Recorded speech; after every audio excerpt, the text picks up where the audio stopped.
नमस्कार. आपण बनवली 10 बाय 20 ची केबिन. त्याच्यामध्ये आपण दिले एक कॉन्फरन्स केबिन आणि 2 सिटिंग अरेंजमेंट दिलेत. तर इथं बनवलं आपण 10 बाय 12 चा ब्लॉक.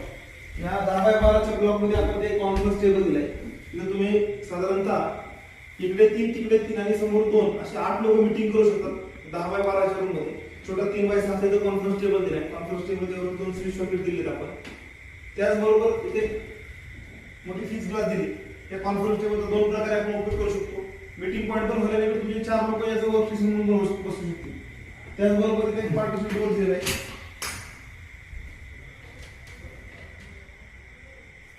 अॅल्युमिनियम डोर दिलाय. इथून एंट्री आहे. इकडे आपण फिक्स ग्लास ठेवले आणि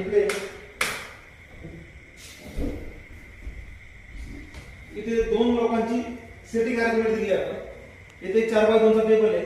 इथे तुम्ही सेटिंग अरेंजमेंट देऊ शकता एक व्यक्तीची. त्याचबरोबर इकडे एक आपण सेटिंग अरेंजमेंट दिली आणि इकडे समोर 4 लोक तुमची मीटिंगला बसू शकतात. धन्यवाद.